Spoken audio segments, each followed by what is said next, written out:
Assalamualaikum warahmatullahi wabarakatuh. Coba bayangkan jika besok secara tiba-tiba Dajjal keluar, diikuti oleh ribuan pasukan Yahudi di belakangnya, memiliki fasilitas lengkap, memiliki kekayaan yang luar biasa, dan berkuasa di seluruh penjuru dunia. Apa yang dapat Anda lakukan jika Dajjal muncul di hadapan Anda? Mungkinkah Anda dapat mempertahankan keimanan dan ketakwaan Anda sehebat sekarang ini? Atau malah menjadi pengikut setia Dajjal?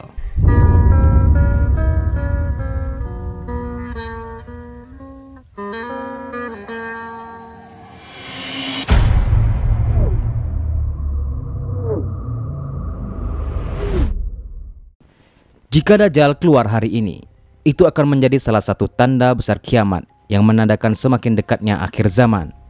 Dalam hadis-hadis Nabi Muhammad SAW, Dajjal digambarkan sebagai sosok yang akan membawa fitnah besar dan menguji umat manusia. Dia akan muncul dengan kemampuan yang luar biasa, seperti mengendalikan cuaca, memberikan kekayaan, dan bahkan mengklaim dirinya sebagai Tuhan. Dajjal juga disebut akan melakukan perjalanan ke seluruh dunia dengan wilayah tertentu yang tidak akan bisa dia masuki. Dajjal akan memiliki daya tarik yang sangat kuat, dan banyak orang akan mengikuti dia karena godaan kekuasaan dan materi. Umat muslim diwanti-wanti untuk menjaga keimanan mereka dan tidak terpengaruh oleh penampilannya yang menipu. Dajjal akan menjadi ujian besar bagi keimanan manusia. Hanya orang-orang yang benar kuat imannya yang dapat menghadapinya. Nabi Muhammad SAW mengajarkan umat muslim untuk berlindung dari fitnah Dajjal dalam doa mereka dan mengingat tanda-tanda Dajjal. Jika Dajjal keluar pada hari ini, kemungkinan besar dia akan menguasai seluruh keuangan dunia. Dajjal memiliki kemampuan luar biasa yang memungkinkan dia untuk memanipulasi banyak aspek kehidupan manusia, termasuk sistem ekonomi.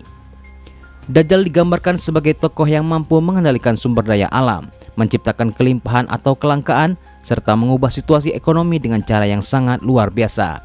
Dajjal dapat memberikan kekayaan atau barang-barang berharga pada pengikutnya. Ini bisa berupa sumber daya alam seperti tanah ataupun logam mulia yang hanya bisa diperoleh jika seseorang mengikuti ajarannya. Hal ini akan membuat orang-orang tergoda untuk mengikutinya karena janji-janji materi dan duniawi. Dajjal mungkin akan mengendalikan industri barang dan jasa, menciptakan kelangkaan barang penting, dan memanipulasi harga secara besar-besaran. Dia dapat menciptakan ketergantungan terhadap sistem ekonomi yang ia kendalikan, memaksa orang-orang untuk tunduk pada kekuasaannya. Salah satu cara yang mungkin digunakan Dajjal untuk menguasai ekonomi dunia adalah dengan menciptakan krisis ekonomi global yang parah. Krisis ini bisa berupa resesi, inflasi ekstrim, atau bahkan kolapsnya sistem finansial global.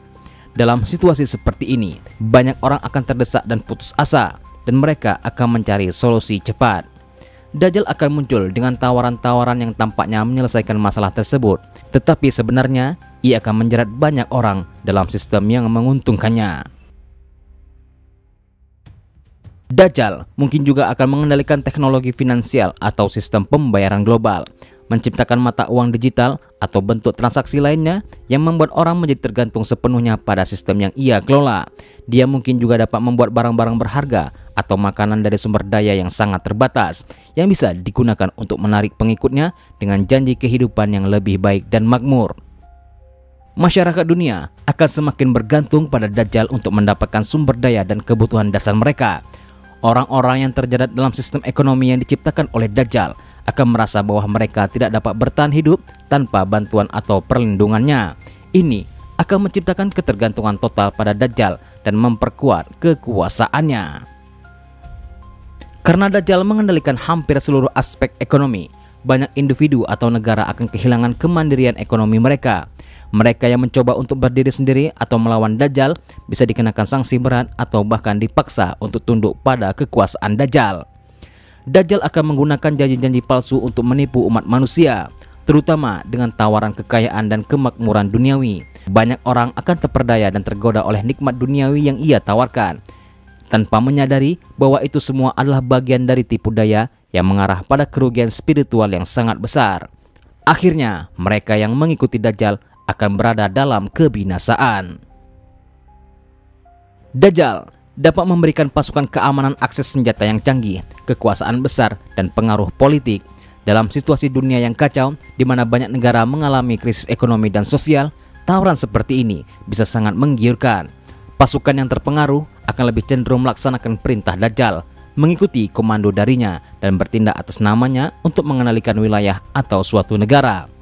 Dajjal akan memiliki kekuatan untuk menciptakan tentara atau pasukan pribadi yang terdiri dari individu-individu yang mengikutinya. Dengan kemampuannya untuk menghidupkan atau mengendalikan orang atau bahkan pasukan teknologi tinggi, Dajjal bisa membentuk tentara yang sangat kuat dan memerintah dunia dengan tangan besi. Dajjal dikenal karena kemampuannya untuk menebarkan ketakutan dan teror di seluruh dunia. Dengan menguasai keamanan, ia akan menciptakan sebuah mesin perang global yang tak terkalahkan. Menggunakan ketakutan sebagai alat, ia bisa memanipulasi negara-negara untuk tunduk kepada pengaruhnya. Dengan mengancam akan menggunakan pasukannya untuk menindas mereka yang menentang. Dajjal akan memanfaatkan kekuasaan militernya untuk menciptakan fitnah atau ujian besar di seluruh dunia. Ia mungkin akan memanipulasi perang, konflik internasional, dan ketegangan antar negara untuk memperburuk situasi dan menciptakan ketergantungan pada otoritasnya. Dajjal dapat memicu konflik besar antar negara-negara besar dan menggunakan militer yang dikendalikannya untuk menguasai dunia melalui perang. Negara-negara yang terjebak dalam perang akan terpaksa menerima kehadirannya sebagai penyelesaian untuk mengakhiri konflik. Dengan mengendalikan pasukan, Dajjal bisa menciptakan zona-zona berbahaya di seluruh dunia yang akan memaksa negara-negara yang ada untuk menyerah dan menerima sistem pengadilan yang ia terapkan. Negara yang menolak bisa menjadi target dari pasukan yang ia kendalikan, dan ini akan memaksa mereka untuk tunduk pada peraturan yang ia buat. Lihatlah betapa berpengaruh Dajjal pada sistem dunia saat ini. Para pengikutnya mungkin saja telah menyiapkan segala sesuatunya sebelum Dajjal benar-benar keluar dan menjalankan aksinya di atas muka bumi ini. Dajjal dikatakan akan berada di atas muka bumi selama 40 hari. Satu hari bagikan 1 tahun, satu hari lainnya bagikan 1 bulan, dan satu hari lainnya sebagaikan 1 Jumat. Sedangkan hari-hari lainnya bagikan hari-hari kalian. Meskipun Dajjal akan memiliki pengaruh besar, umat Islam diajarkan untuk tetap teguh dalam keimanan dan kesabaran. Umat Islam harus berhati-hati dan menghindari godaan untuk bergabung dengan sistem yang dibangun oleh Dajjal. Meskipun ia menawarkan perlindungan atau keuntungan duniawi, mengikuti Dajjal berarti mengorbankan iman dan keselamatan akhirat. Imam Mahdi dan Nabi Isa akan turun untuk menghancurkan Dajjal dan mengembalikan kedamaian serta keadilan di dunia ini.